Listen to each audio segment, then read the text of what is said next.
सब बच्चे hello hello hello hello. Tittu Tittu खाना बन गया। सबको हाय बोल दो। हाय बोलो हाय बोलो। सबको नमस्ते बोल दो। टिट्टू सबको नमस्ते। सबको कह दो खाना खा लो। और हेलो नमस्ते। हेलो नमस्ते नमस्ते नमस्ते। जेली मेरी छोटी सी बाबू। सबको हाय बोल दो। सबको हाय बोल दो चुन्नू। सबको हाय बोल दो। सबको हाय बोलेगी मेरा बाबू छोटा सा बाबू है ना। छोटा सा बाबू जी मेरा लाडो है। मेरा लाडू है ये मेरा छोटा सा बाबू है। छोटा सा बाबू है। और ये देखो प्रिया धो रही है बर्तन। प्रिया बर्तन धो रही है ना। और अपने छोटे से बाबू को गुम्मी बना के नहाएंगे। पूरा दिन घर में रहता है बाबू। पूरा दिन घर में रहता है। और ये देखो यहाँ पे ये बच्चा पार्टी मैं आप लोगों को तो हेलो एवरीवन, कैसे हो आप सब। आई होप आप सब बहुत अच्छे होंगे। मैं भी अच्छी हूँ। आप लोगों का वेलकम है आपके अपने यूट्यूब चैनल रिया रजावत में। और आप लोग देख ही रहे हो मायके की मस्ती। मायके में आके अच्छा लगता ही है, भाई भतीजों भाभियों के बीच में आके।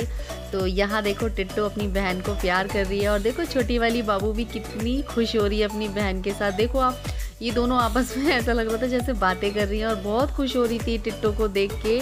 और टिट्टू कह रही थी बाबू बहुत अच्छी है। मैंने कहा बाबू को हम फेंक देंगे। कह रही नहीं बुआ, बाबू बहुत अच्छी है, बाबू बहुत अच्छी है। और मन तो नहीं कर रहा था घर से आने का, लेकिन बस आना पड़ रहा था। तो यहाँ मेरी तैयारी हो चुकी थी। मैं थोड़ी देर के लिए इसको बाबू को खिला रही थी, क्योंकि मैंने ज़्यादा इसे खिलाया नहीं। तो आप देख रहे हो ना बाबू स्माइल कर रही है ना। वो टिट्टू उसको प्यार कर रही है तो वो स्माइल कर रही थी।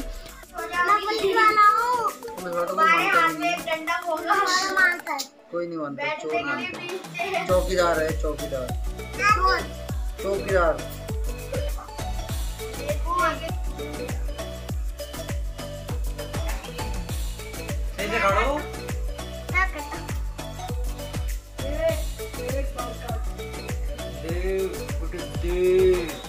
क्या कर रही हो टिट्टो? क्या कर रही हो टिट्टो? मेकअप पापा का। तो आप लोगों ने देखा टिट्टो अपने पापा के बाल काट दिए है। और ये छोटे वाले भाई का बेटा है, तो ये कर रहा है अपने ताऊ का मेकअप। तो भाई तो आराम से लेट गया। भाई को ये ऐसे बच्चों से मेकअप करवाने में बहुत मज़ा आता है। तो यूँ कह रहा ये भाई का, छोटे वाले भाई का बेटा, हम ताऊ का मेकअप करेंगे, हम ताऊ को सुंदर बनाएंगे। और यहाँ पे बहुत ज़्यादा हंसी हो रही थी। और ये भाई ना इसको चिढ़ाता रहता है, यूँ कहता है कि तू चोर बनेगा या पुलिस। तो ये बोलेगा, अशु नाम है इसका, अशु बोलेगा मैं पुलिस बनूंगा। तो कहता है नहीं तू चोर बनेगा, चोर पे मार पड़ती है। कहता है नहीं मैं चोर नहीं बनूंगा, मैं पुलिस बनूंगा। फिर रोने लगता है। तो बहुत मज़ा आता है जब इन लोगों में कन्वर्सेशन होती है। लेकिन शोर शराबा बहुत ज़्यादा था, इस वजह से मैंने म्यूट कर दिया था। और उसके बाद हो गया था मेरा निकलने का टाइम और मैंने शूट नहीं कर पाया, उसके लिए सॉरी। तो ये मैं अपने मतलब मार्केट वाले रोड पे आ गई थी, तब मैंने थोड़ा सा शूट कर लिया था। तो ये अंकल जी ऑटो लेके जा रहे थे। और आप लोग देख रहे हैं ये ऑटो हमारा ही है, मतलब मेरे पापा का। तो मेरे पापा ऑटो चलाते थे। तो ये अब जो उनका ऑटो है अब ये किराए पे दे रखा है। तो किराए पे मतलब चलता है ये। और पता है जब भी मैं ऑटो में जाती हूँ ना, मुझे पापा की बहुत याद आती है। और इन अंकल जी की जो एज थी ना, वो भी पापा जैसी थी। तो मुझे पापा की बहुत ज़्यादा याद आ रही थी। और पता है भाई, जो मेरे साथ भाई आ रहा था, वो यूँ कह रहा था देख ऐसा लग रहा है ना जैसे कि पापा हैं। तो आप जब भी अपने माँ बाप की उम्र के किसी भी इंसान को देखते हैं तो ऐसा लगता है कि हाँ, ये मतलब हमारे पापा हैं, हमारे पापा भी ऐसे ही हमें छोड़ने जाया करते थे। और पता है मुझे इतना याद आ रहा था पापा का कि मैं बता नहीं सकती आप लोगों को। मुझे ऐसा लग रहा था पापा मुझे छोड़ने जाया करते थे, क्या लेगी, क्या खाएगी, क्या ले जाना है, क्या नहीं है तेरे पास, और ले पैसे ले जा और तुझे जो लेना हो तू ले लियो। मतलब एक माँ बाप को होता है ना कि बेटियों की हर चीज़ की उन्हें फ़िक्र रहती है। और हालांकि मेरे भाई भी अच्छे हैं, लेकिन फिर भी कहीं ना माँ बाप की कमी को ना शायद कोई भी पूरा नहीं कर सकता हम सबकी लाइफ में। और सच में ये वीडियो एडिटिंग करते करते ना मेरे यहाँ आंसू आ गए थे। और यहाँ पे हम अपने मतलब उस पे आ गए थे मेन रोड वाले पुस्ते पे। तो यहाँ पे ट्रैफिक बहुत ज़्यादा था और बज रहे होंगे ये शायद 10:30 या 11 के लगभग हो रहा था टाइम। तो भाई अभी ड्यूटी नहीं गया था, बड़ा वाला भाई ड्यूटी चला गया था, तो छोटा वाला भाई अभी नहीं गया था। इसका ऑफिस का काम है तो ये ऑफिस थोड़ा सा लेट जाता है। और यहाँ पे आप देख सकते हैं कितना ज़्यादा ट्रैफिक हो रहा है। और ये बैठा छोटा भाई मना कर रहा था मुझसे कि अभी मत जा। मैंने कहा नहीं अब जाना है, क्योंकि मेरी ना करवा चौथ की बहुत सारी सिलाई आ रखी थी। मैंने बिल्कुल भी सिलाई नहीं करी है इस मंथ, क्योंकि घर में काम चल रहा था ना, तो इस वजह से मैं बिल्कुल सिलाई नहीं कर पाई। और पता है आप लोगों को बच्चों का भी आने का मन नहीं कर रहा था, और वो भी पता है किस लिए, क्योंकि इनकी मौसी अभी गई नहीं है। मौसी भी अभी इनकी वहीं पे है, क्योंकि भाभी की जो अभी हालत है ना वो थोड़ा सा ठीक नहीं है। पर प्रिया अभी 2 4 6 दिन रहेगी, जब तक मतलब करवा चौथ नहीं है। करवा चौथ से एक दिन पहले वो अपने घर चली जाएगी और अभी प्रिया रहेगी, क्योंकि भाभी को अभी किसी ना किसी हेल्प की ज़रूरत है। और अभी उनके ऑपरेशन से बेबी हुआ है, तो आप समझ सकते हो कि ऐसे इतनी जल्दी जच्चा बच्चा को हाँ, काम सारा करना सही नहीं होता है। तो मैंने यहाँ पे थोड़ा सा शूट कर लिया था, और यहाँ पे ना थोड़ा सामान था, इस वजह से भाई मेरे साथ आ गया था। तो आप लोगों के कहने पे मैंने बर्तनों का स्टैंड ले लिया है, और जल्दी ही मैं आप लोगों को दिखाऊंगी। मैंने अपने किचन में बर्तनों का स्टैंड लगवा लिया है, और एक रजाई मैंने भरवाई थी। यहाँ पे ना काफ़ी सारी रजाइयाँ पड़ी हुई थी ना मायके में, तो वो पुरानी रजाइयाँ थी। तो हम मतलब पिछली साल शायद गर्मियों में या सर्दियों में आए थे, तो उन रजाइयों को, पुरानी रजाइयों को हमने सबको खोल दिया था। और खोलने के बाद ना फिर हमने ना उस वाली रुई को मतलब धुलने के लिए दे दिया था। तो उससे ना हमने 3 4 रजाइयाँ भरवा ली थी। पुरानी रुई को धुलवा के फिर हमने उनके नए कवर ख़रीद के रजाइयाँ बनवा ली थी। तो बस वही एक रजाई थी, स्टैंड था, और भी सामान था, तो इस वजह से भाई मेरे साथ आ गया था। तो बस हम थोड़ी बहुत देर में पहुंचने वाले हैं। और सच में पीछे से ना मैं जब वीडियो की एडिटिंग कर रही थी तो पीछे से ऐसा लग रहा था जैसे कि मेरे पापा ही हैं। कोई नहीं, अब जहाँ भी हो पापा, भगवान उनको अच्छी जगह जन्म दे और उनको एक अच्छा जीवन दे। सच में माँ बाप की जो कमी है ना लाइफ में, कोई भी पूरी नहीं कर सकता। और पता है ये मेरे को ही कमी महसूस नहीं होती, हम चारों भाई बहनों को पापा की बहुत ज़्यादा कमी महसूस होती है। क्योंकि हमारे लिए मम्मी तो हमें बहुत पहले ही छोड़ के चली गई थी। हमारे लिए माँ बाप सब हमारे पापा ही थे, और हमारी मतलब खुशियों में, हमारे दुख में, हमारी ज़रूरतों का ख्याल हमारे पापा ही रखते थे। तो शायद ही पापा की कमी कोई पूरी कर पाएगा। और सच में बहुत याद आती है पापा की।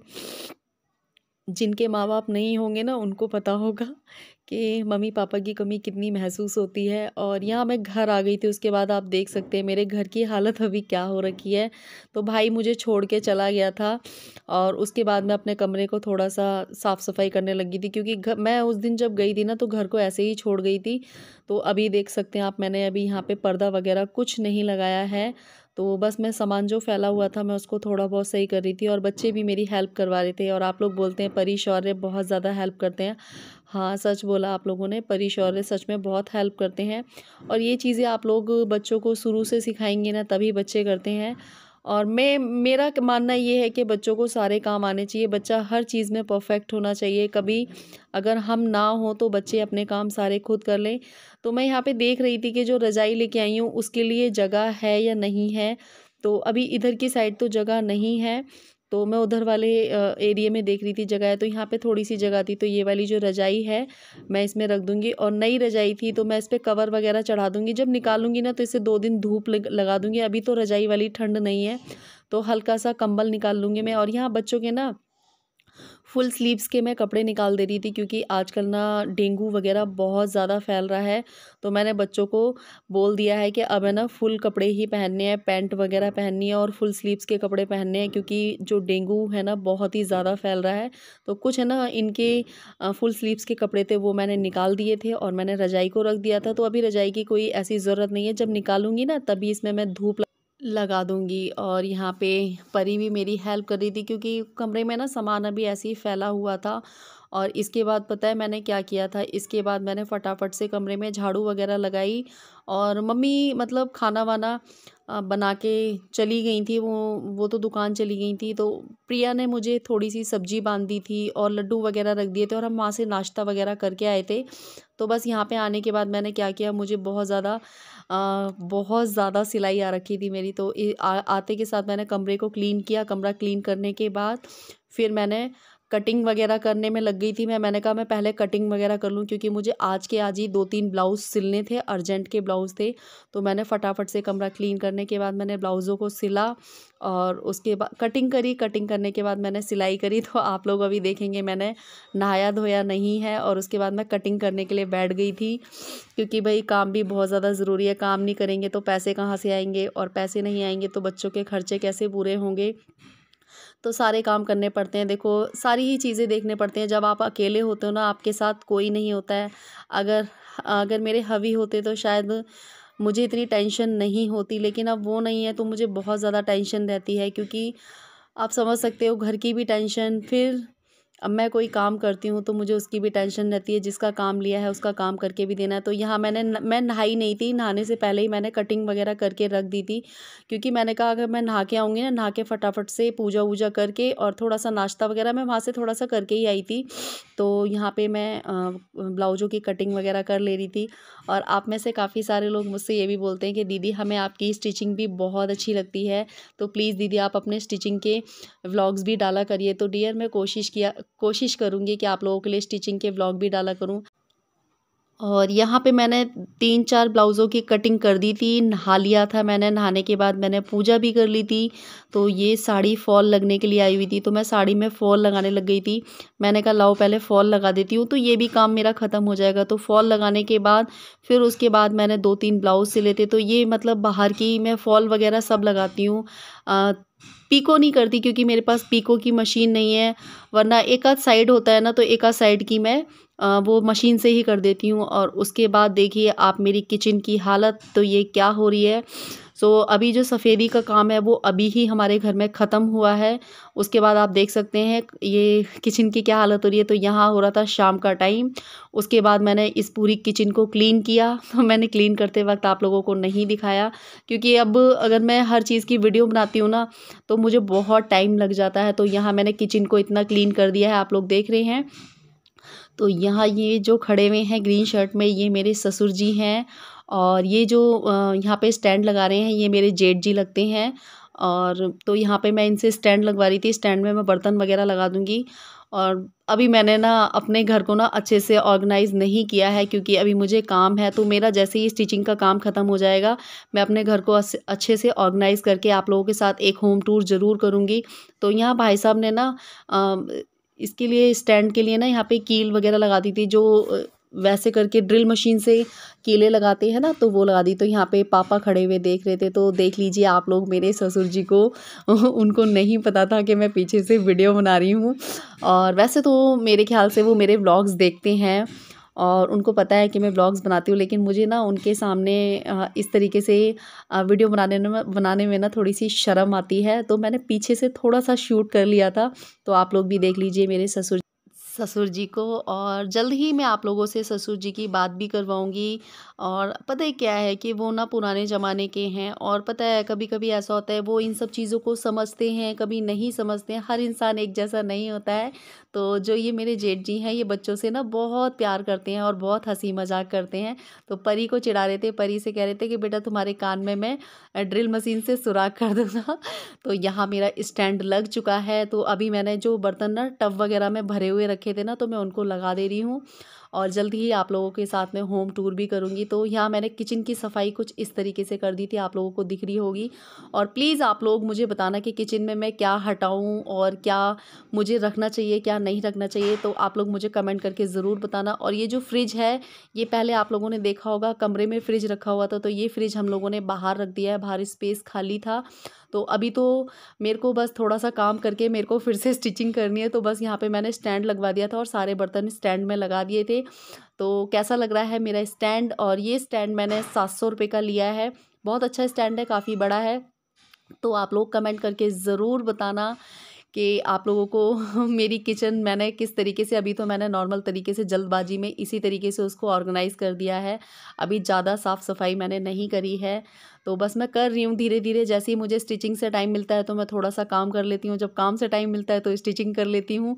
और मेरे से काफ़ी सारे मेरे जो सब्सक्राइबर हैं वो मुझसे ये पूछते हैं कि दीदी आप इतने सारे काम कैसे मैनेज कर लेते हो? तो डियर, जब जब अपने सर पे पड़ती है ना तो सारे कामों को मैनेज करना आ जाता है, अपने आप ही आ जाता है। तो बस मेरे साथ भी कुछ ऐसा ही है, मुझे भी सारे काम मैनेज करने पड़ते हैं। और बस यहाँ परी मेरी हेल्प करवा रही थी बर्तनों को देने में, परी बर्तन देती जा रही थी। तो जो कुछ बर्तन डेली यूज़ नहीं होते हैं तो वो मैं ऊपर वाले रैग में रख रही थी। और आप लोगों को आज का व्लॉग कैसा लगा? अगर आप लोगों को मेरे व्लॉग अच्छे लगते हैं तो प्लीज़ लाइक किया करिए, कमेंट किया करिए, और मेरे चैनल को जो लोग नए जुड़ रहे हैं वो सब्सक्राइब करिए। और प्लीज़ आप लोगों से हाथ जोड़ के रिक्वेस्ट है, आप लोग मेरे चैनल को अपने दोस्तों में, रिलेटिव्स में शेयर किया करिए ताकि मैं भी अपने बच्चों के लिए कुछ कर सकूँ। Tata, bye bye.